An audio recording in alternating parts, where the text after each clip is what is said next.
Good afternoon. My name is Dr. Melinda Smith, and I'm the Vice Provost of Equity, Diversity, and Inclusion at the University of Calgary. It is my honor to welcome you to this Courageous Conversation series. Today, Dr. Sarah Ahmed will be speaking to us about complaint, diversity and other hostile environments. Before I say more about the series and introduce Dr. Ahmed, I'd like to take this opportunity to acknowledge the traditional territories of the people of Treaty 7 region in southern Alberta, which includes the Blackfoot Confederacy, comprising the Siksika, the Piikani, and the Guinea First Nations, as well as the Tsuut'ina First Nation and the Stoney Nakoda, including the Chiniki, Bassebaw, and Wesley First Nations. The city of Calgary is also home to the Métis Nation of Alberta Region 3. The Courageous Conversation Speaker Series is a speaker series designed to facilitate engagement with sometimes difficult and challenging topics that are vital to an accessible, equitable, inclusive, and decolonial university. These conversations are informed by the best research and evidence that call into question these very terms and whether they do what they actually say. And so it's also designed to draw on the evidence, including the sometimes scathing critiques that are raised and the blunt questions raised about the very idea of equity, diversity, and inclusion, and whether it has the capacity to meet the challenge of transforming the institutions, often designed without the very people that these initiatives are geared towards incorporating into the academy. And of course, the scathing critiques also raise questions about whether those of us who are in these positions are fronts for largely performative, indeed non-performative offices designed to contain rather than change universities. So the conversations around anti-racism, racial equity, in particular, serve to highlight the extent to which diversity initiatives, for example, have largely left out people of color, the ways in which diversity initiatives have largely left out Indigenous peoples, the ways in which diversity initiatives have largely left out persons with disabilities. So today's discussion, though, is about complaint. And we'll explore how, despite official policies of diversity and inclusion, universities can remain hostile environments for people of color. The discussions are inspired by two women. Courageous Conversations are inspired by two women, one of whom is Maya Angelou, who argued that courage is the most important of all virtues precisely because without it, you can't practice any other virtue consistently. You can practice it erratically, but often not consistently, and certainly not with any aim to transform the institutions or the practices or policies about which we are talking. It's also inspired by a local Calgarian,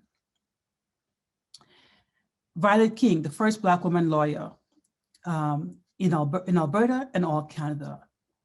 And Violet King's audacious comment in 1940s, when she said, people told me it wasn't a good idea for a girl to be a lawyer, particularly a colored girl, so I went ahead.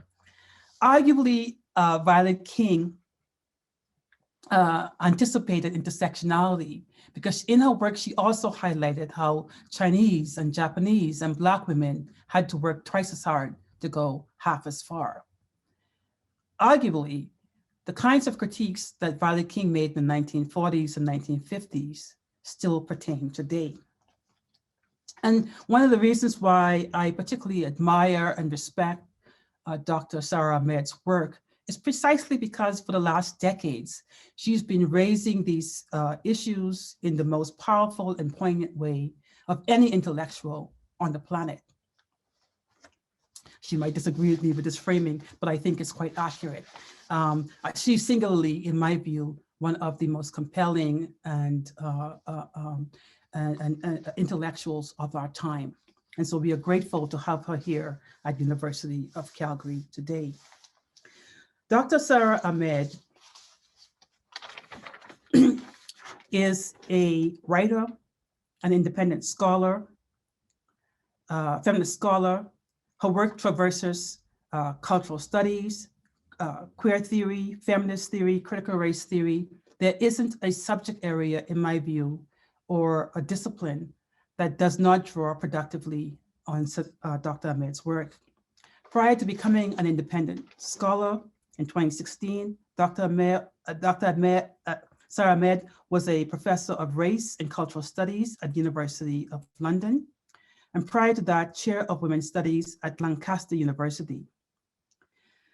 Dr. Ahmed is the author of over 10 books, dozens of articles, including Complaint, which will be published in the fall of 2021 with Duke University Press, in which the use, willful subjects, and the promise of happiness, Dr. Ahmed uses a methodology that I find very productive and that has actually greatly influenced my work. She follows a word around. She follows the will or willful subjects. What's the use? Complaint. And I also particularly like the way she follows diversity around, to see what these words associate themselves with, what they do, how they shape institutions, how they shape us, whether they do what they say they do. In living a feminist life and on being included, racism and diversity institutional life, which many of us draw on, Dr. Ahmed uses the metaphor of the brick wall to discuss how institutions are often resistant to change, how those who are engaged in diversity work encounter the institution as a brick wall. On the one hand, using the language of diversity and inclusion, on the other hand, abstracting meaningful change. This diversity gap, as I call it, or what Ahmed refers to as minding the gap between the symbolic commitments to diversity and how these are largely non-performative, I think we will see reflected in the conversation today around complaint. As a feminist, as a woman of color, as killjoys, Ahmed discusses the need for a killjoy survival kit, and perhaps even a killjoy manifesto. And I think one will find these books, the dozens of articles by Dr. Ahmed referenced on her blog, which I strongly encourage you to visit. So to those of you who are registered, I would now like to turn over the floor to Dr. Sarah Ahmed, who will present on the subject matter of complaint, diversity, and other hostile environments. Please join me in welcoming Dr. Sarah Ahmed, who is in the evening in in Cambridge, and I'm so delighted to have her here at noon in Calgary. Dr. Ahmed. Thank you, Melinda, and thank you to everybody for being here with us. Melinda, thanks for your introduction and also for your work in enabling me to speak with you today, and also for the work that you do on the institution. It can be challenging to challenge the institution. I know these are difficult times for many, and I'd like to dedicate my lecture to all of those who did complain or would complain if they could complain in order to build a more just world. This is for you. So I'm just going to share my screen. Still kind of new to Zoom, so getting the hang of it. There. I'll be sharing with you today some stories of making complaints at universities that have been shared with me. Let me start with a story. I'm speaking to a woman of colour, academic. She had set up a writing group in her department in order to create a more collaborative research culture. But the meetings quickly became dominated by senior men.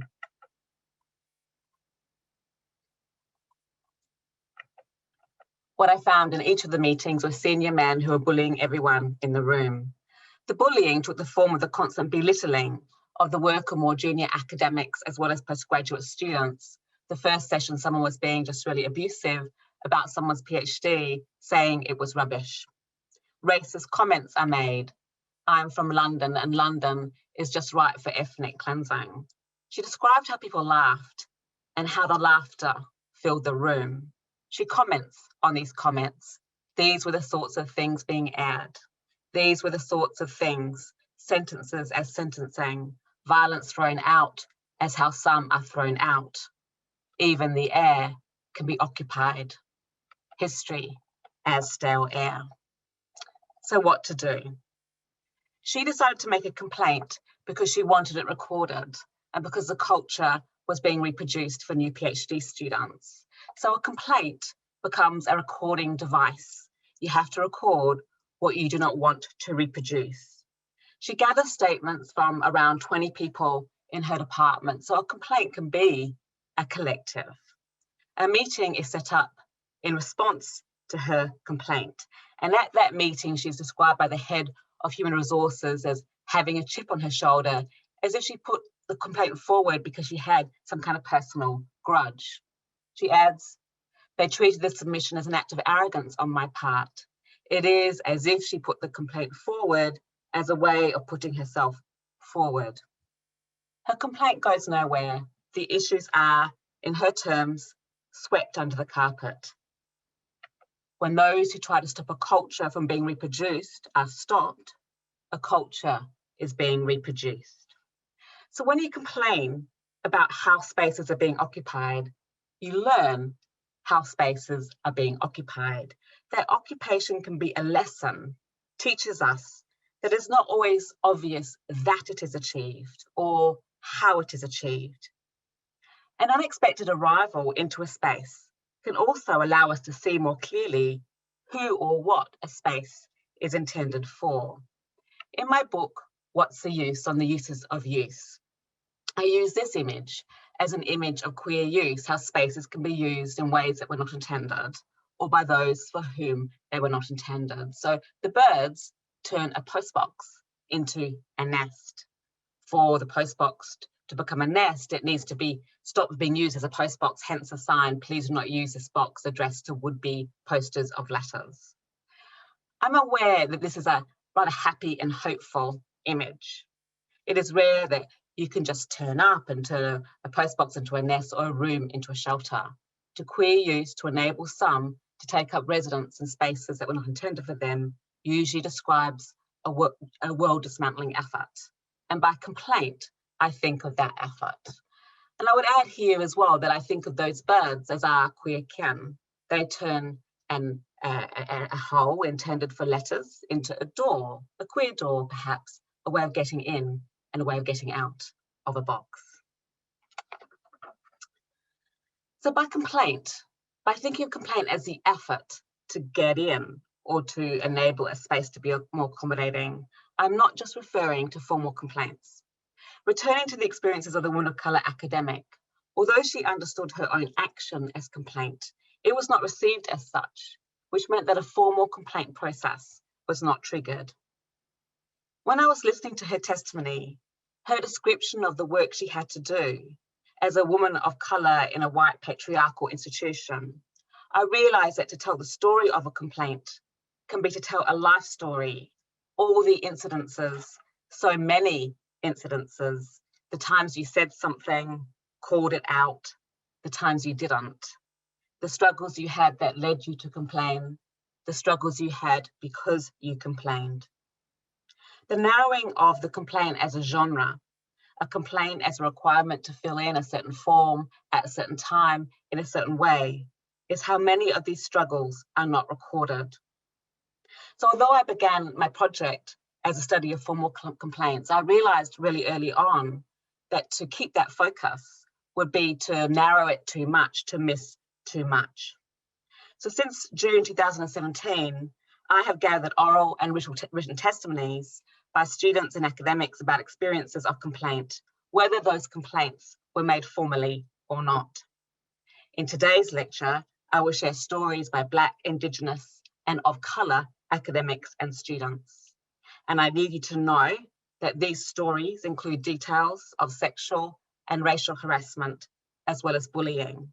These are difficult stories to share, and I'm aware that they may be difficult to hear, so please do take care of yourselves in listening to them.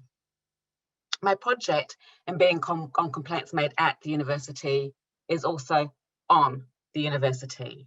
And by on the university, I do not just mean that the university is my research site, although it is that. I mean that my project is about the work of trying to transform universities.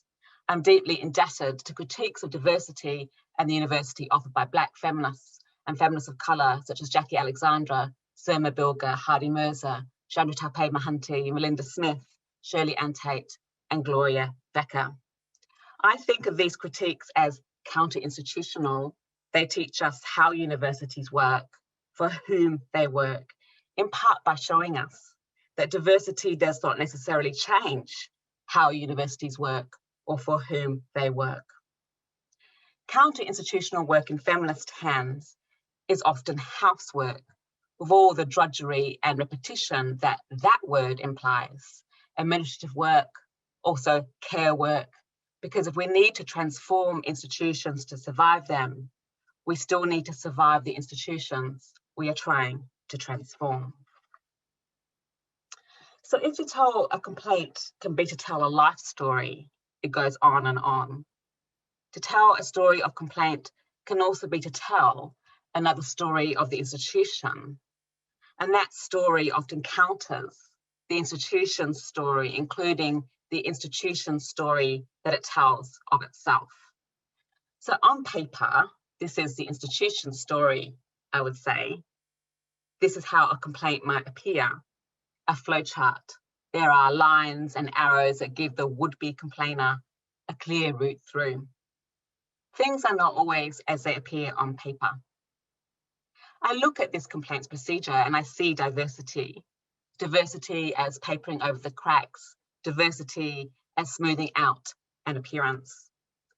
If the institutional story of a complaint is often told as a flowchart, flow, flow, away we go, the institutional story of diversity is often told as an open door. One university took this telling rather literally and transformed the open door of diversity, we can call that door the diversity door, into a project of attaching photographs of Black and minority ethnic staff and students to door panels across the campus. So here the Vice Chancellor is figured as holding the door open, and BME students and staff are pictured not even as going through the door, but as being on the door. The diversity door is most often used as a welcome, turned into a tagline, tag on, tag along, come in, minorities welcome, come in. Just because they welcome you, it doesn't mean they expect you to turn up. Or if you do turn up, it doesn't necessarily mean that you are welcome. The woman of colour whose testimony I opened with described her department as a revolving door. Women and minorities enter only to head right out again, whoosh, whoosh. You might get out because of what you find out when you get in, or getting in might be how you're shown this side out. You might open the diversity door only to find a hostile environment. So why use this term hostile environment? Many harassment policies use this term to describe the creation of a work culture that is undermining or degrading to a person or to persons. In the UK, the term hostile environment was since used by government as the name of a policy on illegal immigration. The use of a term that was already definitional of workplace harassment for a policy teaches us how harassment became a national policy. The category of illegal immigrant is a deeply racializing category. You can be brown or black and born here and still be told to go home or to go back. Yes, that was a message sent out on a van. Racial harassment as a national policy, the right to interrogate those who appear not from here. A hostile environment is not always an official policy. In fact, most organisations have policies against workplace harassment. When cases of harassment are leaked into the public domain, many organisations point to these policies as if having policies against something is evidence that it does not exist. But policies can exist without being in use. One woman of colour academic describes, "That was my experience of the complaint process. As an employer of the university, the minute you try to enact policy, it is a tripwire. You are stopped from using the policy that you're meant to be using, rather like a trespasser is stopped from entering the building." So policy can be a door that appears open, but is shut because of what you're trying to do or because of who is trying to enter. Doors matter. Doors are not just physical things that swing on hinges, though they are that. They are also mechanisms that enable an opening or a closing. When a path is no longer available to us, a door becomes a figure of speech. We say, "That door is closed." So doors can be, to borrow from Audre Lorde, the master's tools, teaching us how the same house is being built, how only some can enter, how others become trespassers. Who holds the door to the institution? Who holds the diversity door? A diversity door can open on to a house in the sense that behind that door, you might find limited resources. Another woman of colour academic describes how her research expertise was used to secure funding for a project that was, let's say, diversity related. The project is funded. And when the project is funded, she is shut out. "I was kicked out of the frame of the management structure. I had no control over how the money was spent, who was being employed, who was being invited to the advisory board." A scholar who has the expertise, indeed she provides the colour, can be useful. The project directors open the diversity door to get the money, only to shut that door when they get the money. To shut that door can be to shut her out, to silence her, to shut out, to shut up. One of the directors of the project is not just a senior white woman professor, although she is that. She is also a direct descendant of the colonisers. She is high colonial British Raj. Her grandmother's gravestone is in Calcutta, and that's rare. You have to be really high up in the British Raj. Let me summarise her experience as a finding. The coloniser wins the diversity award. The colonisers do not enter the diversity door. They hold the door, which is how they can open it long enough to access the knowledge, also being of those who enter, only to shut it again. So the diversity door might be the same door that is shut on a complaint. A postdoctoral researcher, a woman of colour, wanted to make a complaint about racial discrimination. She was hired as part of a diversity program, and she knows the program is precarious. I don't want to do something that is going to threaten a program that is supposed to diversify the faculty. So she was concerned about making a complaint because she did not want a program to close that was about opening the door for other people of colour. She used the term coercive diversity for how the university wanted to make use of her body and her research as evidence of its diversity, whilst undermining her work as a colleague, as an early career academic, indeed as a human being. She describes doing the work. What is the work of the complaint? It is labour. It is the work of diversity. It is not paid, it is punished. It is like chipping away at the foundations of white supremacy. I'm trying to chip away at it with my fingernails. I'm trying to chip away at it with my fingernails. The foundations you chip away at, the foundations of white supremacy, stay up, seemingly unaffected by all that labour. It is your own nails, your body, yourself, that ends up being chipped and weathered and worn.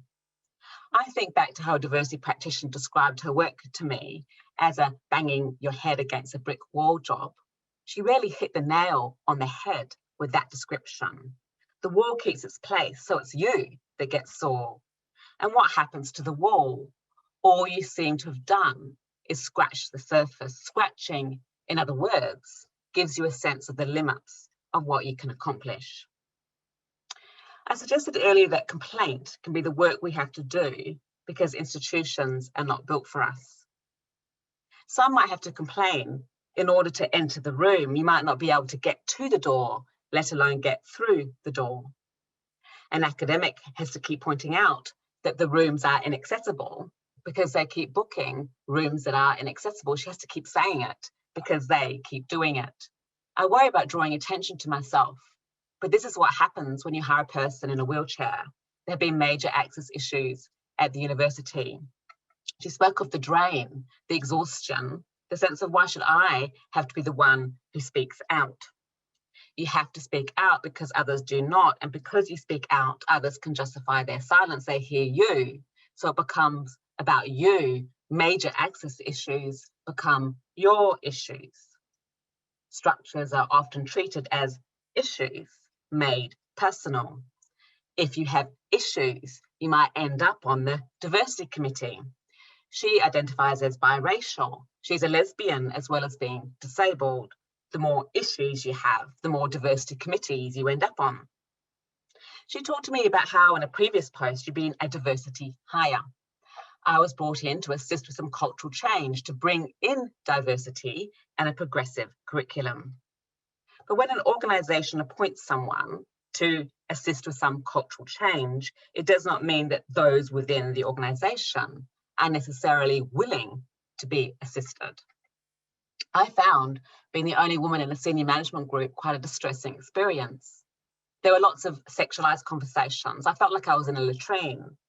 They were really over the top, inappropriate.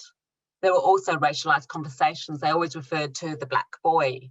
The dean is crash hot about feminist stuff, feminist politics and scholarship. He had a kind of double life. I thought someone from a diverse background would actually make a difference, which is why I took up that position. I was the most senior person with a visible disability in the university. You find a gap, mind a gap between an appearance of being committed to diversity and equality and the kinds of conversations that have become routine, a gap between having a manager who is hot about feminist stuff and the conduct of that manager. You come to realise that hiring someone from a diverse background does not make a difference, that your arrival does not make a difference, even though they can and do use your arrival as a sign of having made a difference. Perhaps diversity is itself a kind of double life. The gap between how things appear and what keeps happening can be a gap that you fall through. I think back to the post box that has become a nest. There could have been another sign on that box, birds welcome. Diversity is that sign. The sign would be a non-performative, empty of force, if the post box was still in use, because the birds would be dislodged by the letters, a nest destroyed before it could be created. All those sexualized conversations, all those racialized conversations, they function as the letters in the box. They pile up until there's no room left to breathe, to nest, or to be. It is not enough to open a door or to appear welcoming. For some to be in the room requires stopping what usually happens in the room, otherwise they would be, as it were, displaced by the letters in the box. Even spaces that are set up to challenge how universities are occupied can end up being occupied in the same old ways. Another woman of colour academic describes, I was on the equality and diversity group in the university, and as soon as I started mentioning things to do with race, they changed the portfolio of who could be on the committee, and I was dropped. You just have to say the word race and you're heard as complaining, as being negative, destructive, mean. Of course, you just have to say the word race and you'll also be complained about, playing the race card. You might even be complained about as being racist. The more you have to complain about, the more you are complained about. Some of us become complaint magnets. You attract complaints as well as make them or attract them because you make them. A history can keep repeating itself. Another time, she's writing a paper for a special issue of a journal on decolonizing her discipline. She receives feedback from a white editor. The response of the editor was, needs to be toned down, not enough scholarly input to back up the claims they are making. Basically, get back in your box, and if you want to decolonize, we'll do it on our terms. Being dropped from the diversity committee for mentioning things to do with race is continuous. We're being told to tone it down on the decolonizing special issue. You turn up and you're told this is not your box, get back into your own box. Remember those letters? You end up being displaced. So whiteness can be just as occupying of issues or spaces when they're designated decolonial. I sometimes call this decolonial whiteness. So what happens if you raise issues on these issues? She describes whenever you raise something, the response is, you're not one of them. Not one of them. A complaint seems to amplify what makes you not fit, picking up on what you are not. A complainer becomes a stranger, a trespasser, a complaint, a confirmation that you're not from here, not really from here, not. And then you stand out. You become the person to be interrogated.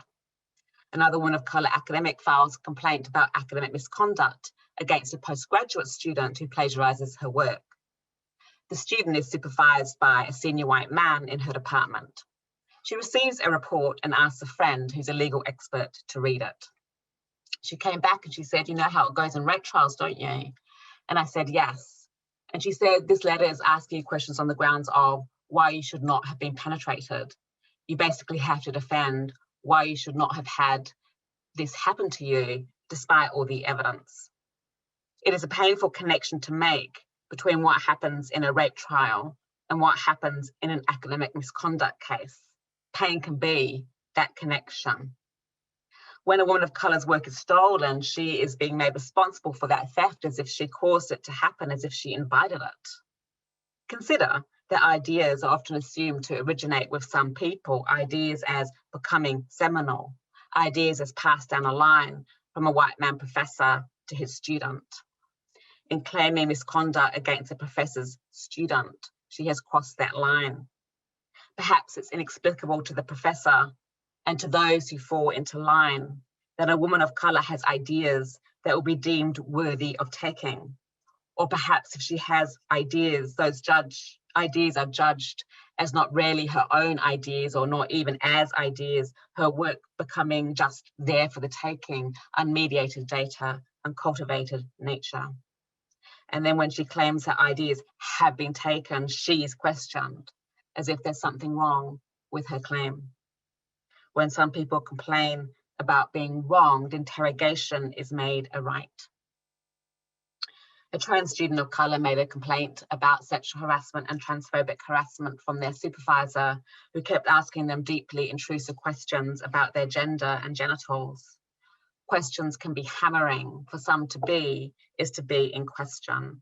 Those questions were laced in the language of concern for the welfare of the student, predicated on judgments that they would be endangered if they conducted their research in their home country.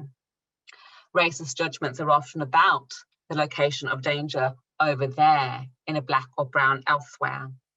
Transphobic judgments are often about the location of danger in here, in the body of a trans person, as if to be trans is to incite the violence against you.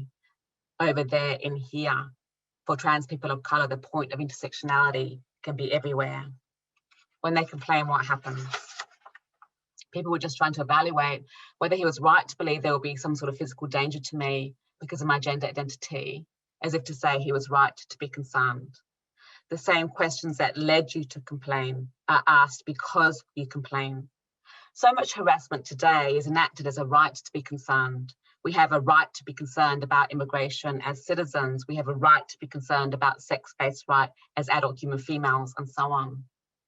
A right to be concerned is how violence is enacted, a violence premised on suspicion that some are not who they say they are, that some have no right to be where they are, or that some have no right to be. A complaint then can bring out what the complaint is. about.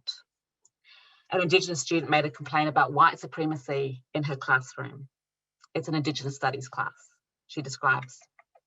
You start seeing these patterns, and I wanted to start questioning them, white supremacy in the classroom, white privilege in the classroom that's not being called out or tackled, constructions of Indigenous people in the classroom that are very colonial. She has to call it out because no one else is calling it out. So what does she do? She sends a letter to the professor. And what does the professor do? I told him what the issues were. I said I wouldn't be able to come back into the classroom until these matters were addressed, and he never responded to me. He never responded to me, but I got a phone call the next day from one of the women on the course. She said, Professor came to the class today and he read out the email you wrote about us, and then this woman started crying on the phone. So rather than respond to her, the Indigenous student who called it out, the white professor prints out the letter and reads it out to the class, the same class she's complaining about, without her permission. I think of what he is expressing in doing that. She is complaining about what is taken from her. White supremacy is a theft of the possibility of her being in that space. And then her complaint is what is taken from her, turned into another way that he expresses himself. She does not return to the class. I think again of that post box. A classroom can be the box. In writing that letter, she was trying to stop the same things from being posted. White supremacy as occupying of space, as taking up all the space. You cannot breathe, she cannot breathe. But the letter, the complaint, ends up being what is posted. So a complaint about the letters in the box becomes another letter in the box. All it takes is for what usually happens to keep happening, for the person who complains to end up being displaced, which can feel like, and maybe if it feels like this, it is this, it can feel like being displaced by your own complaint. So if diversity is that sign, diversity also covers over the materiality of that dispossession. Complaints about a hostile environment are made in a hostile environment. A Muslim student of colour does not get the same number of classes to teach that other students get. She does not get the fellowships that other students get. She's an international student. She's also a mother, and not getting the same classes, the same fellowships means that she doesn't have enough to get by or to make do. So she lodges a complaint about racial discrimination. She says, after I made a complaint against them, I felt all sorts of overt discrimination, as if the complaint made everyone free from the mask they used to put on when they were dealing with me before. We could call that mask diversity. When the mask slips, the racism that is already there is expressed more freely.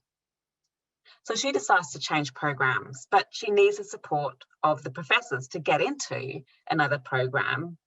Most professors refuse to write her a reference, but two agree. She does not get into any other program. So she asks to see the references. She sees one of them. And when she sees one of them, she sees why she doesn't get in. She wrote that, I am good at transcribing data. Nothing at all about my research, awards, the paper I was working with her on, nor about the classes I took with her. It was a short and very weak letter. References can be doors, how some are stopped from progressing. The content of that weak reference matters. The reference said she is good at something. It says she is good at transcribing data. Those of us who embody diversity become data again. And in this becoming, so much is gone. Gone the intellectual labor, gone the learning, gone the collaboration. So power can work through a very light touch. All you need to do to close the door to stop someone from progressing is to write a less positive reference. This means that the actions that close doors are not always perceptible to others. It is telling us something that there are many doors in these testimonies. We are more likely to notice doors when they are shut in our faces. Even when doors are shut on us, stopping us from getting somewhere or being somewhere, we might still have to work on ourselves to notice them. A postgraduate student is being harassed by her supervisor. She's a queer woman of colour. She's from a working class background. She's the first person in her family to go to university. She's had to fight really hard to get here. She's had to fight really hard to get here. I repeat that sentence because of how much it matters, because of how it matters. But she knows something is not right. She's beginning to feel more and more uncomfortable. He keeps pushing boundaries, wanting to meet off campus, wanting to meet in coffee shops, then at his house. So she tries at first to handle the situation. I tried very hard to keep all of the meetings on campus and to keep the door open. She keeps the door open, an actual door, at the same time as she closes another kind of door. We might call this door the door of consciousness. She describes, I thought I would take myself down by admitting to the kind of violence he was enacting. Take myself down. To admit to violence can feel like becoming your own killjoy, getting in the way of your own progression. To admit can mean to confess a truth or to let something in. So doors can hold a contradiction. Keeping the door of the office open is an admission of a truth that she handles by not letting it in. But handles can stop working. I was sitting with another colleague at another lunch another day, and he started texting me these naked photos of himself. And I think I hit a critical mass of like, I just can't handle it anymore. And my friend I was sitting with, I said, just look at this. And she was just completely speechless. And then it suddenly started to seep into me, into her, in the shared conversation about how horrible and violent that I'm having to receive these things, right? And so that basically put a process in motion. When she can't handle it, the violence directed at her seeps in. And the violence seeps not only into her, but into her colleague, into the conversation, into the space in which they're having that conversation. When the violence gets in, a complaint comes out. But there's still work. There's work you've got to do to get the complaint out. She goes to the office responsible for handling complaints. They were like, you can file a complaint, but he's really well loved by the university. He has a strong publication record. You're going to have to go through all of this emotional torment. It was even proposed that he could countersue me for defamation of character. The line was essentially, you can do this, but why would you? You can do this, but why would you? A warning that a complaint will have dire consequences, that to complain is to hurtle toward a miserable fate, can take the form of institutional fatalism. Statements about what institutions are like, what they are, as what they will be, who will reproduce an inheritance, as who they love, as who they will protect. In the end, she does not file a formal complaint because she knew what she was being told, that she wouldn't get anywhere, that it wouldn't get anywhere because he was going somewhere. So the door shut on the complaint can be the same door that is being kept open for the white man professor. That open door is not the diversity door. If it was to have any sign on it, it would probably say merit. People of colour are assumed to enter the diversity door. However, we enter the institution, and that door can be shut at any point. Doors can be shut to stop you getting in. Doors can be shut because you get in. A Black woman academic was being racially harassed and bullied by a white woman who was her head of department. I think what she wanted to do was to maintain her position as the director, and I was supposed to be some pleb, you know what I mean? She had to be the boss and I had to be the servant type of thing. That was how her particular version of white supremacy worked. So not just belittling my academic credentials and academic capabilities, but also belittling me in front of the students, belittling me in front of administrators. How do you know it's about race? That's a question we often get asked. Racism is how we know it's about race. That war, whiteness, or let's call it what it is, as she has, white supremacy, we come to know it intimately as it's what keeps coming up. To have got there, a Black woman in a white institution, a lecturer, a senior lecturer, on her way to becoming a professor, she is now a professor, is to be understood as getting above yourself, above your station, ahead of yourself. To belittle someone, to make them little, can function as a command, be little. And that command is being sent not only to her, but to those who are deemed to share the status of being subordinates, students, administrators. So racial harassment can be the effort to restore a hierarchy. It is how someone is being told you are not where you should be, or you are above where you should be, or even you are where I should be. She said, when I told her I would like to work toward becoming a professor, she just laughed in my face. That laughter can be the sound of another door being slammed. Some of us in becoming professors become trespassers. You're being told you need permission to enter, are being told you do not have permission. Perhaps the doors are shut by how they let some of us in. A woman of colour postgraduate wrote to me about abuse she experienced from her supervisor. Her supervisor was a star professor in her terms. Her supervisor was also a woman of colour. This student admired her supervisor. She wanted to work with her, to learn from her, in particular from her critiques of power. You can enact what you critique. Her abuse took the form of attacks on my still forming or imperfectly articulated thoughts, analyses, and ideas in class. Her supervisor does not open the door for her student, but shuts it on her, belittling her, criticizing her, making her feel smaller and wrong. And the supervisor, her professor, does this whilst praising two white students in the class. They were the stars and darlings of the department, well awarded, published and conferenced, and didn't share my experiences at all. And they more or less minimized her behavior. Those who benefit from relationships with those who are abusive often minimize the abuse to keep the benefits. And is this what happens?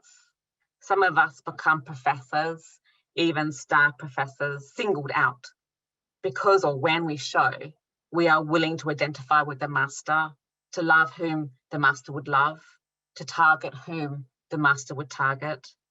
Diversity can be a door deal. Doors might be open to some of us on condition we shut that door right behind us. To shut the door behind us is to shut the door on others.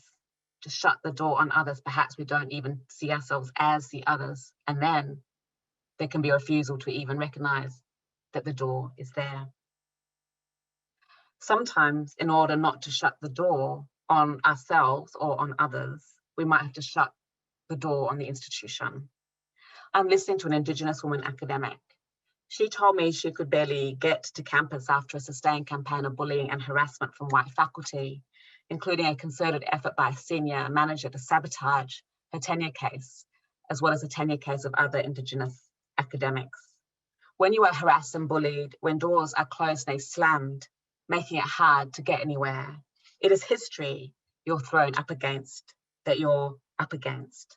So complaints can take us back further and further still, to histories that are still. There is a genealogy of experience, a genealogy of consciousness in my body that is now at this stage traumatized beyond the capacity to go to the university. So there's a legacy genealogy, and I haven't really opened that door too widely as I've been so focused on my experience in the last 7 years. To be traumatized is to hold a history in a body. It can be easily shattered. There is only so much you can take on because there's only so much you can take in. Earlier, I used the expression the door of consciousness to describe how we sometimes shut violence out, perhaps because it's too difficult to deal with, perhaps to hold on to something we fear losing, perhaps to focus or to function. We can also inherit closed doors. A trauma can be inherited by being made inaccessible. All that happened that was too hard or too painful to share and to reveal. Decolonial feminist work, Black feminist work, feminist of colour work is often about opening these doors. The door to what came before, colonial as well as patriarchal legacies, harassment as the hardening of that history, a history of who gets to do what, a history of who is deemed entitled to what, of who is deemed entitled to whom. A complaint can be necessary, what you have to do to go on, but you still have to work out what you can take on. And she went on by taking them on. I took everything off my door, my posters, my activism, my pamphlets. I smudged everything all around the building. I knew I was going to war. I did a war ritual in our tradition. I pulled down the curtain, I pulled on a mask, my people, we have a mask. And I never opened my door for a year. I just let it be a crack. And only my students could come in. I would not let a single person come into my office who I had not already invited there for a whole year. Closing the door can be a survival strategy. She closes the door to the institution by withdrawing herself and her commitments from it. I think back to that queer door, how a small opening intended for letters can become a door, a way of getting in and out of a box. If an opening can be a door can be an opening. How you create a space for yourself to survive a hostile environment. She still does her work, she still teaches her students, but she uses that door to shut out what she can and who she can. She takes herself off the door, she depersonalizes it, and she pulls down the blinds and she pulls on a mask, the mask of her people, connecting her fight to the battles that came before, because quite frankly for her, this is a war. This is a war. Our battles are not the same battles, but there are many battles happening behind closed doors. Behind closed doors, that is where many complaints are found. So that is where you'll find many of us too, those of us for whom the institution was not built, and what we bring with us, who we bring with us, the worlds that would not be here if some of us were not here, the data we hold, our bodies, our memories. Perhaps the more we have to spill, the tighter the hold. The more we have to spill. Many complaints end up in filing cabinets. One student of colour described of her complaint, I feel like my complaint has gone into the complaint graveyard. Perhaps a filing cabinet can be thought of as a grave. When a complaint is buried, those who complain can end up feeling that they too have been buried. Sometimes then to get complaints out, all those materials, all those letters, we get out. When I made the reasons for my resignation public, having got out, I shared information, not very much, but enough, that there had even been these inquiries, and I became a leak, drip, drip. The university responded in the mode of damage limitation. I think of diversity as damage limitation, treating the information I shared as a mess. Sarah, what a mess. But there is hope here, because they cannot mop up all of that mess. A leak can be a lead.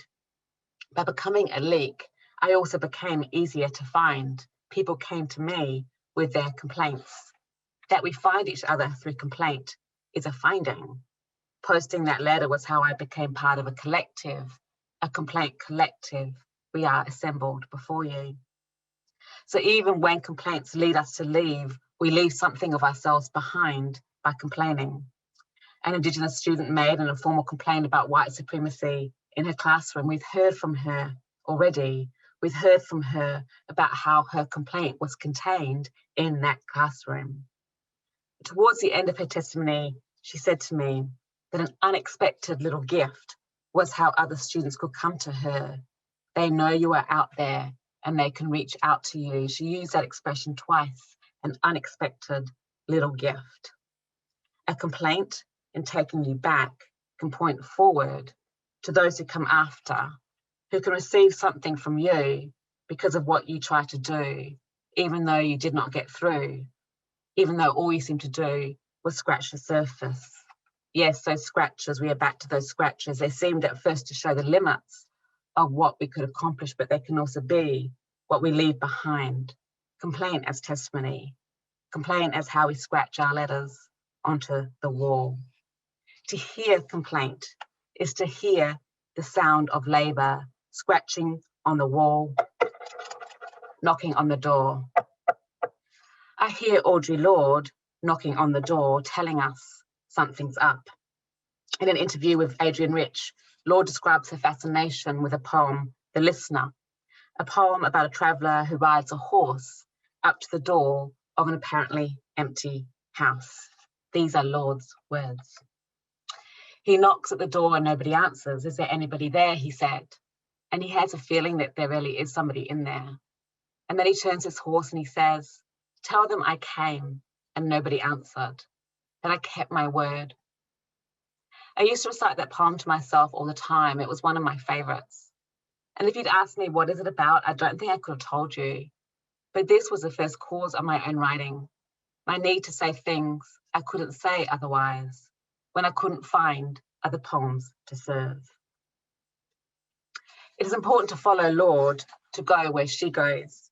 When we are fascinated by something, we do not always know why. What causes us to write, to express ourselves, does not always have the crispness or the edges of an about. Lord keeps reciting the poem. She says also it imprinted on her.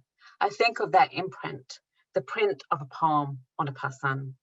Knocking on the door can be the sound of an imprint. The point is not in the answer, whether somebody answers, but in the knock. The knock is the action. You can meet in an action without meeting in person. You might be knocking on the door of consciousness. Remember, that door can be an inheritance, trying to hear something, to admit what has been shut out, the violence that has become inaccessible. You might be knocking on the door of the master's house because you know that house is haunted. Knocking is hard. Knocking is how we learn that the door of consciousness that shuts violence out can be the same door used by institutions to shut violence in. How the data of complaint, our data, our truths, end up under lock and key. To knock on that door, to make that sound, not knock, knock, who is there, but knock, knock, we are here, is to cause a disturbance, to disturb the spirits who linger there because of the violence that has not been dealt with. A knock as a no to no. Knock, knock, rattle, rattle. I hear Ailey Morton Robinson, who describes Indigenous sovereignty as continuing in the presence of Indigenous people and their land, haunting the house that Jack built, shaking its foundations, rattling the picket fence. That rattling, the refusal of Indigenous people to disappear, can shake the foundations. Survival can be complaint. There cannot not be ghosts in these stories, ghosts, graveyards, and hauntings, because we are dealing with what has not been dealt with. Perhaps we are the ghosts, brown and black people in white institutions, Indigenous people in settler colonial institutions. If we are the ghosts, we too are haunted by them, by what is not gone, by what goes on. Universities are occupied by colonial as well as patriarchal histories. The walls or doors, if they could talk, that is what they'll be telling us, manifest not only as attitude, who is higher and lower, who is more, who is less, but also in who does what. Workloads are history lessons. Remember the testimony from the Black British academic, she had to be the boss and I had to be the servant type of thing. She also says, in order to survive in a hostile environment like that, a toxic one, where you are more than marginal, you have to do this work of institutional analysis all the time. They're going to do this and I have to do that, and then I do this and they do that. You know what I mean? It's constant. This watchfulness that you have to have in order to protect yourself from being really knocked. You knock on the door, you can be knocked by the door. That work, watching out, being watchful, on your toes, what's next, what comes next, protecting yourself from being really knocked, is the work of institutional analysis, the work of complaint, the work of survival. To protect yourself is not to protect yourself from what you know. To protect yourself is to protect yourself because of what you know. I think back to that scratching, complaint as scratching away. Scratching is how we communicate over time. Scratching is also learning. We know about old blocks from chipping away at the foundations. We know a chip off the old block is on its way to becoming another old block. We know if we chip away at the old block, they'll keep finding those damn chips on our shoulders. And it might seem that we are the ones who are worn out and worn down by the work. And we are worn out and worn down by the work. But think of this. The more we question an inheritance, the more they have to justify that inheritance. Institutional fatalism, history as inheritance, reader, I inherited him. And you know what? We know what. Arguments stop working, justifications become tired, the inevitable turns out to be avoidable. We cannot always perceive the weakening of structures, how they tire, until they begin to collapse. When structures begin to collapse, the impact of past efforts is becoming tangible. Complaints can participate in the weakening of structures without that impact being tangible. So if I can address you here, that scratch you left behind, however small, however faint, is part of it. The weakening of a structure, the loosening of a requirement, the creation of an opening. It just takes a small opening, a crack even, for so much and for so many to come out. A complaint can open the door to those who came before. Thank you for listening.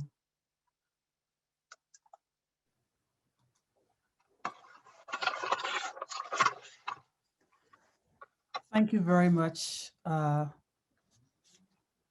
Dr. Ahmed, for yet another tour de force. That was an amazing presentation, and I greatly appreciate it, as I think the almost 1,000 people who have registered, who have entered the conversation and out.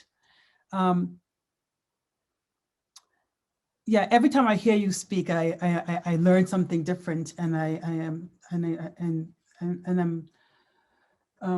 amazed by the care with which you take in sharing and speaking. I want to ask a first question, mindful that there are many questions in the Q&A. Okay.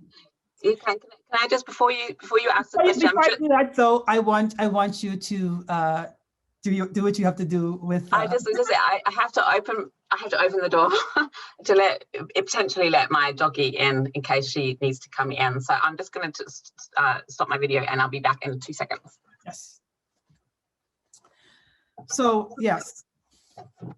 So while Poppy and Bluebell enter the room, I wanted to again thank Dr. Sarah Ahmed, but also the audience who are in attendance, and I know are from all over the world.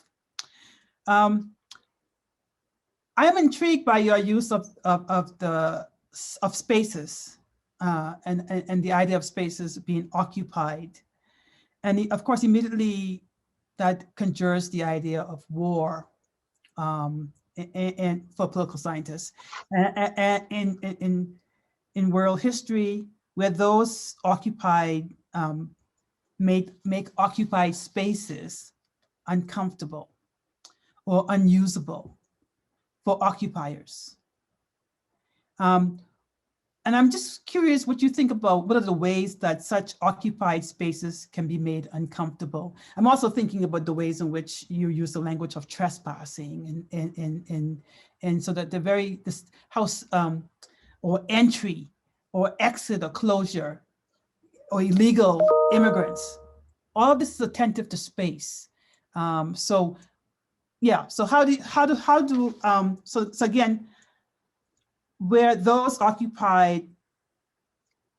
make occupied spaces uncomfortable or unusable for the occupiers. I wonder if you could speak a little bit more to that in relation to complaint. That's a really good question. Thank you for that. And you know, in What's the Use, I actually began the story of occupation with an image of a toilet door that has been occupied. The sign says they're occupied, which means the toilet is in use and you have to wait to use the toilet.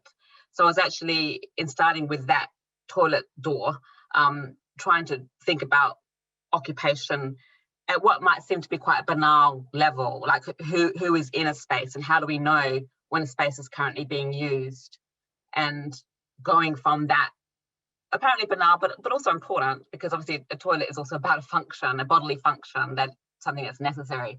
Going from that space, the space of the toilet, which can become a political zone and a war zone, especially around the politics of gender, to other kinds of spaces. So thinking of the university as something that can be occupied by histories. Histories can occupy the university all the way down to the selection of stones or papers, to the building and who can be in it and who can't be in it, to the names of lecture theatres, to the libraries that hold papers, like occupation of the building in terms of the materials, but also then attitudes or ideas that can fill up the university by deciding what the university is and who the university is for.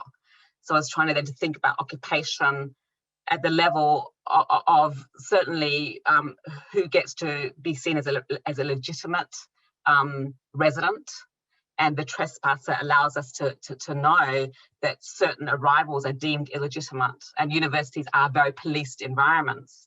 they do involve actual police, but also other kinds of policing to decide who should be there and who shouldn't be there.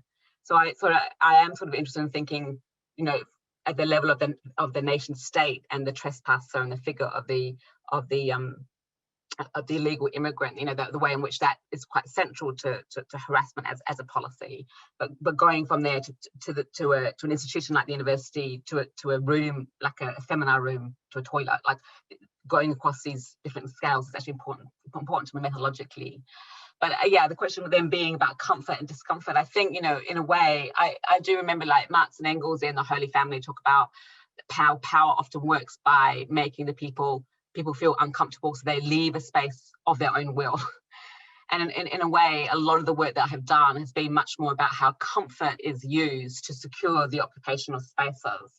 So the resistance to being made uncomfortable by the proximity of others. So in a way, occupation is achieved by rendering those who don't belong so uncomfortable that they leave, or their attempt to address what makes them uncomfortable through complaint goes nowhere, and then they leave. So I haven't really looked so much at what it would take to make the occupier more uncomfortable.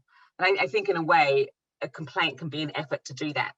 Even to use a language to identify whiteness, say, even to use certain words, racism or sexism, say, let alone go to a formal complaint avenue. These words are trying to describe the occupation as being about taking up space, and to question the legitimacy of that.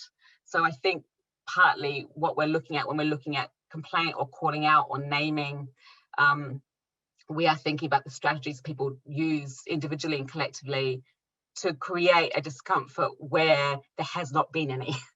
Because the resistance to being made uncomfortable by those who challenge your comfort is very powerful. I hope that answers your question. And so there are lots of questions, and so I better get to the audience questions. One of the first ones was someone who was intrigued by your reference to decolonial whiteness, and wondered if you would comment a little bit more on that. Yeah, I think it began as a tweet. Oh my gosh, too many of my thoughts begin as tweets now. Yeah, I mean, I think the story that I shared by a woman of color who was told that, you know, she had to tone it down for a decolonizing special issue by white editors who had no expertise in decolonial theory, is probably recognizable to many of us who have found that even when we are in spaces or zones that are supposed to be about, I don't know, resisting or questioning how colonial occupation takes place, and that can be through knowledge systems and ways of writing, that those very systems reappear very quickly. And so decolonial whiteness is partly saying that in the spaces that are supposedly about the decolonial, which can mean different things in different hands and can become, like diversity, a bit of a buzzword, that in those spaces that are supposedly about challenging occupation, you can find occupation happen in the same old ways. And so when you were writing a piece, I think she had written quite an autobiographical piece using her eye, and she was being disciplined and told to appear in a way that was more recognizable to them as academic or scholarly writing. So even in these spaces that are designated as decolonial, you can have a narrowing of an idea of what you are supposed to be that positions you yet again as a trespasser. So that the exact mechanisms that you're trying to stop, you end up being stopped by. And it's that I think that's really, really hard. My own view is that that's one of the hardest things, that the spaces that we create to take a break from the old structures, but also to question the old structures, can be where those old structures fall or happen again. And I think there's something quite depressing about that. So partly I'm playing a little bit, I'm saying a decolonial white now. So it's partly, the play is partly about trying to sort of name that problem of how structures get reproduced where we're critiquing them, but also to try and, in naming that, also to withdraw from that, almost to laugh at that, because it's just so recognizable and so familiar. Thanks. And so another question related to the flow chart image that you showed, Yeah. and the idea that it was going kind of unidimensional. that it was a deeply individual focused perspective. And that, but the thing with complaints, often, a flow chart can't capture, is that there are probably many other similar kinds of complaints, so that are being experienced in the moment, but also likely in the future. When an individual is a complainer, the complaint system doesn't recognize that it's not just the individual, but that it may be a collective, it may be part of the culture, it may be much broader, widespread problem. So there was a question about how the design or the flow chart actually obscures this kind of phenomena, and whether you could speak more to the complaint system individualizing what may be a much more systemic and structural problem. Yeah, no, I think that's a very good question, and it's a very important point. And in a way, one of the reasons that the project as it came to be ended up being on more than formal complaints was because when you actually follow the formal complaint as a set of mechanisms, it is about the atomization and individuation of the complaint as such. So the complaints procedures often require the complaint to come from an individual, as well as to take a certain kind of form that is expressive of that individual, and also the problems that the complainer is assumed to be addressing are usually reduced to that of an individual. Particularly in the case of bullying or harassment, it's very hard to make a complaint against the whole institution, even though often the whole institution is implicated. I mean, the flow chart is also, I think, you know, I've contrasted that image of a complaint with all those straight lines with a messy tangle of lines. It's so hard to work out how to get through the complaint system. So I'm partly saying the experience is obscured. The nature of the experience is obscured by how it is pictured. I also want to add that the flow chart is not just a problematic for what it fails to describe, it's also a technique. So, for example, somebody talked to me about how she had to keep pushing the institution to follow its procedures, because she knew that if it didn't follow the procedures by looking at her complaint at a certain time, her complaint will be dropped in accordance with its procedures. So many complaints are in fact dropped on procedural grounds because you're not following the procedure. So the procedure is a technique. And that technique can actually be used to not just obscure the nature of the complaint, but actually to prevent certain kinds of problems from being dealt with at all. And I would add as well that atomization can happen at many different levels. Like one of the findings I have without any question is that most of the complaints that get somewhere do so by the use of collectives, like people work together to produce a document that is a collective. That was the starting point. The women of colour created a collective complaint. And the relationships amongst those who produce the document are often what really matters. You become a collective, you carry the complaint by working together, and you take that complaint with you. But often, even if you put in a collective complaint, it tends to be received as an individual. And that opening story was in fact precisely about that. Even though it was a we, they heard it as an I, and they made it even evidence of her being self-promotional. So atomization can happen at all different moments in the history of a complaint, and it often takes a lot of work to insist on the collectivity of the complaint. And there are procedural shifts that we can make. There are ways in which we can encourage complaints that are submissible by collectives, and there have been some efforts to do that, at least in the UK, so that you can actually submit a complaint as a group of people, not just as an individual. And those procedural changes will and do matter. But I think what I would also just hold on to is a sense that actually sometimes it's not so much that the collectivity is in the document that you produce as a complaint. The collectivity for me is also about the relationships that are generated in order to actually give a picture of the institution and what's gone wrong and what the problems are. And I've actually thought about how often that process can involve a kind of like consciousness raising. Is in the practical effort to deal with the problem, you find out more about the problem from working with other people, and that process is really important. There are lots of questions and comments, and I find that I'm not able to read and listen. No, I have that really. That's a really hard thing to do. So one comment and question is about the sense of complaint works in the sense of expectations, as well as when the speaker when one's speaking one's mind over something, anything, it is automatically assumed as a complaint from a person of color. So every time you speak, it is automatically accorded a trajectory of race. And you're told that you're playing the race card. So is it, and the question is it how a racialized person speak? Is it how they are heard? As almost always an apology? Or is it that when a racialized person speak, it's always taken as a complaint, a whining, and so in that sense, it's then that it's always already racialized by virtue of speaking for the listener? Yeah, these are complex and interesting questions, and I think you don't even have to say the word race to bring race up as a personal color. It's like you just have to arrive in an institution and you can have heard as race, like the category is almost read off the body.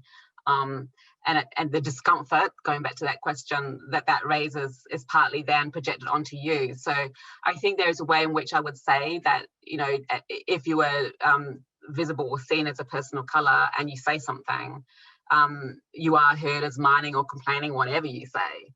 You can disguise, you can do what you like, you can disguise, you can even use the word diversity, and you can, and a lot of people talk to me about not using negative words in order to try and get into rooms without causing problems, but you still somehow end up causing problems. So I think that in a way, the words that we use is not necessarily in them, in the content of the speech, that the hearing of complaint happens somewhere else. It is much more a registering of a bodily disturbance. Like you disturb the expectation that this will be a white environment, and you're heard as complaining, whatever you say. So I've been thinking a lot about institutional passing, which is a term I use and on being included, as like in a way you're trying to maximize the distance between yourself and the figure of the complainer by not being that. But even then, that figure tends to get into the room before we do, and so it's working from that proximity to complaint. And I think it's really, really important to hear how we're heard. And I think one of the things I've thinking about in this project is how making a complaint or just entering an institution that can be a complaint does become an attunement to sound. Like you really hear how you're being heard. You can feel it and you can hear it. And I think it's sort of helpful to know that in a way it's not to do with, it's not up to us whether or not we are heard as complaining, like, because otherwise then you become responsible for trying to present yourself in such a way that you don't trigger that reaction. And sometimes it's actually nothing to do with what we do. And I think that's actually quite a helpful way of handling that. And I think as well, you know, with certain people are always presumed to be expressing themselves. Like whatever you say, your body becomes a testimony and revealing something about yourself, or whatever you say, it's revealing something about yourself. You are lodged in the personal, and many scholars of colour have written about that problematic. And one response might be then to try and disappear from our own testimonies. That's not been my response, so maybe it should have been. I'm sure some people would have advised that to me, but you can see why people make that choice, because you're always assumed to be saying something about the identity that you have, and certain people get to disappear from their research or from what it is that they're doing. If you don't disappear, you have to be then dealing with the consequences of your appearance, and that is the work of diversity, often dealing with the consequences of your appearance. I was beginning to ramble, so I'm going to stop. No. Now I have dozens of questions, and it's the question like which one of these 40 questions. And so I will there's one about disabilities, about the intersection of disability and madness in relation to complaint. And what? Sorry, what said the word? Madness. Madness. Yes, and that mad scholars who have a history of traumatic experiences, and how the hostile environment may be re-traumatizing. So the complaint process is likely to be further traumatizing. In this instance, complaint, as much as it may be about survival, may also be threatening. Yeah. So the scholar wants to know if you could comment on this idea of, you know, the complaint itself as threatening in such an environment. Yeah, I mean, I think even in the survival as complaint sentence that I had towards the end of the lecture, it is not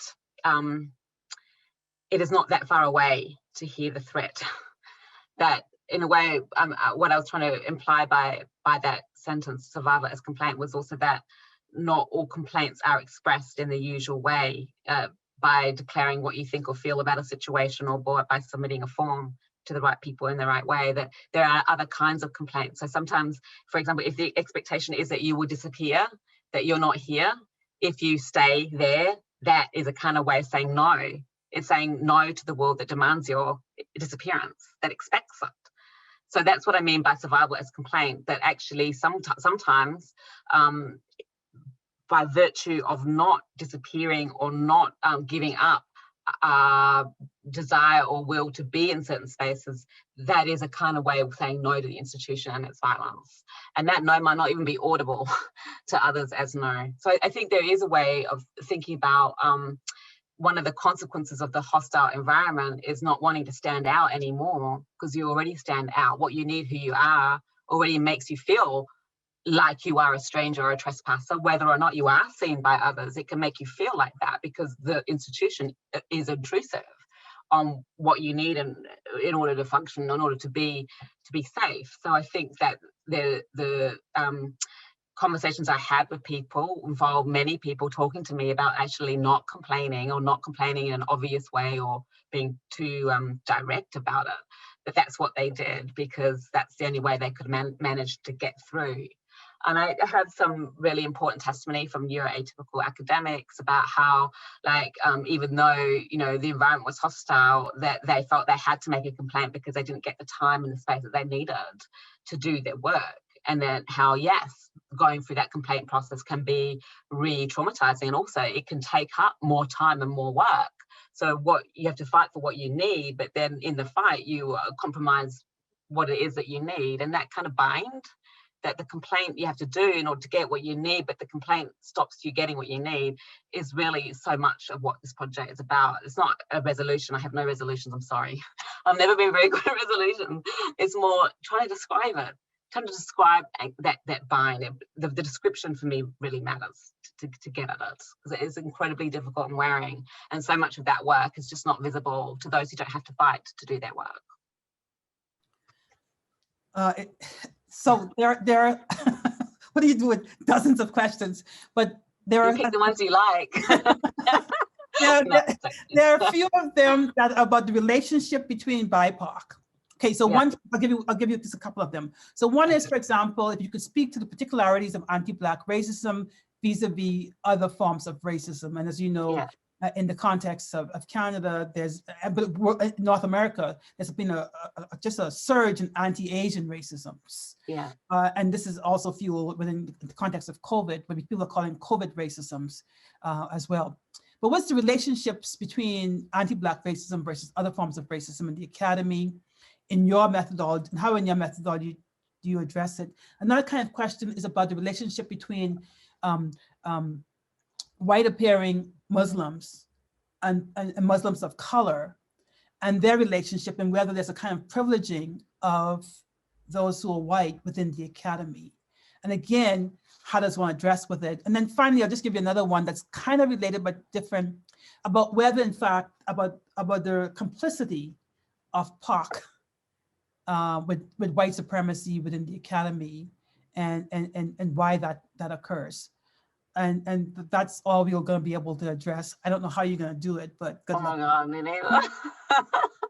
Yeah, well, I'm not going to be able to address everything. These are really important questions. You know, whenever you do the research that you're doing, there's always a question of what you can get at and what is really hard for you to get at. And I made the decision really on for complaint itself to be the thread. Now that's complicated, because I've already made an argument that what counts as complaint is itself a political decision, and that often, you know, sometimes you might do something and you consider it a complaint, but it's not received as a complaint, or sometimes you might you know, the question of what goes out and what comes back is a gap. There's a gap. So even what is a complaint is a disputed. So saying that complaint is my thread, what I'm saying is that what my thread is itself disputed. But I made the experience of complaint itself the thread, and my method was actually not to go out and to look for people, but people mostly came to me, and they came to me primarily through my website. And the fact that I had resigned, I think, really influenced who came to me, partly because that was reported and allowed people to sort of know that I snapped in public, basically, and that people could trust me with their complaints.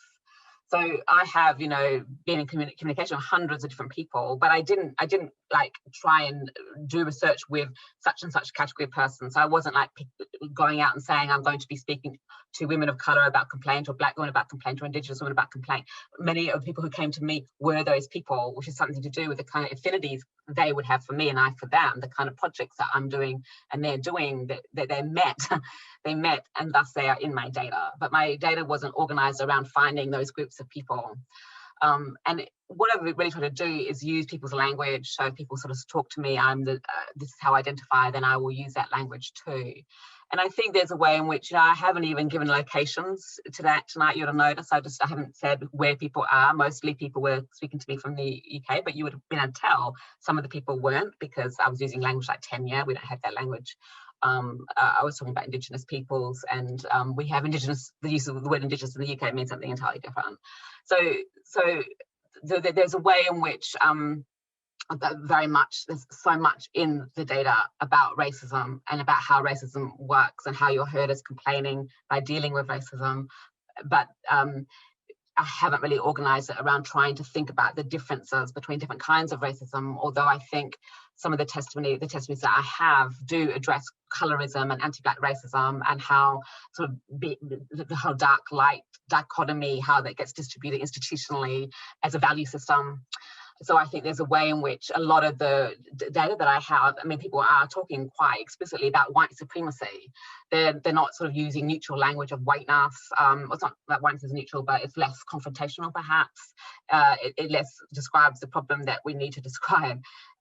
So in a way, it's a kind of almost like the people who I'm interviewing are people who are willing to name and to identify white supremacy as a problem. So they're already people who are deeply invested in trying to deal with the consequences of anti-black racism, anti-Asian racism, settler colonialism in their life worlds. And I don't think that it's a very, I don't know if that's a very helpful answer to the question, but I do think we need to address these specificities, but the specificities weren't my starting point, because even the categories of race, gender, these weren't my starting points. My starting points were, have you had an experience of complaint? Have you made a complaint about harassment and bullying or unequal working conditions? And this is what came back.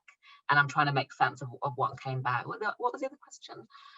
Well, actually, there are 50 other questions that you are not going to be able to get to, but we will send them. We will send them to you, because I think they might be useful. Oh, it was about complicity, I think, wasn't it? Yes, yes. No, this is a very important. And for me, in a way, I think, you know, you've heard, I'm sure, a very, very strong critique of how diversity can work in institutions as a way of covering over the materiality of how some are dispossessed, for instance.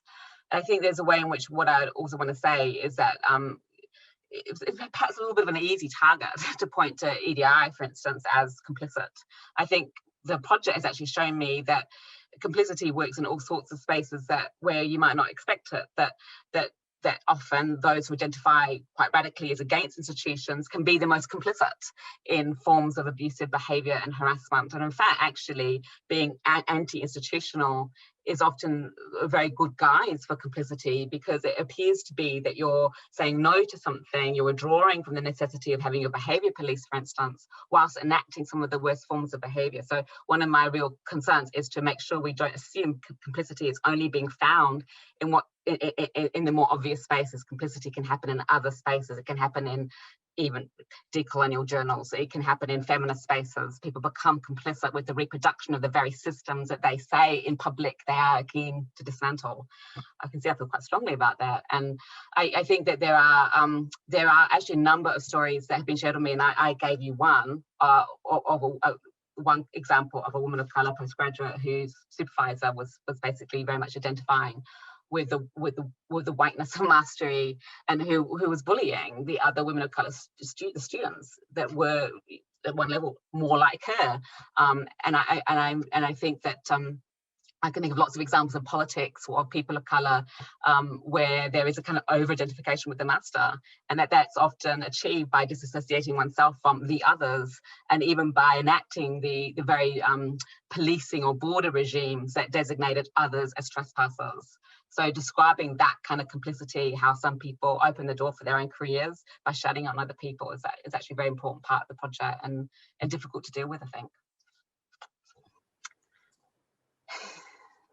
Dr. Ahmed. So I'm so sorry we are out of time. And obviously we have to have you back here in a post-COVID moment so that you can There will be one, hopefully. Enjoy place and space of beautiful Calgary. But I want to thank you, and especially for that last answer. And I mean, like, all kinds of things come into my head about Audre Lorde and the master's tools and the master's house and what happens within it. But for the moment, I want to thank you very much for spending this time with us and knowing what time it is in the evening for you. And I appreciate all the insights you have to offer. And I would encourage those who attended this webinar to be on the lookout for Dr. Ahmed's latest book, but also certainly to be reading her Killjoy blog, and also, of course, to follow her on Twitter, where you can continue the conversations. So without any ado, thank you to all the audiences. And Dr. Ahmed, we will definitely share, that looks like now 60 questions that you weren't able to. Thank you so much, Melinda. And thank you for all your questions. I will look at them definitely and learn from all of them, I'm sure. So thank you very much. And thank you to everyone who is here today. Much appreciation. Thank you. Thank you.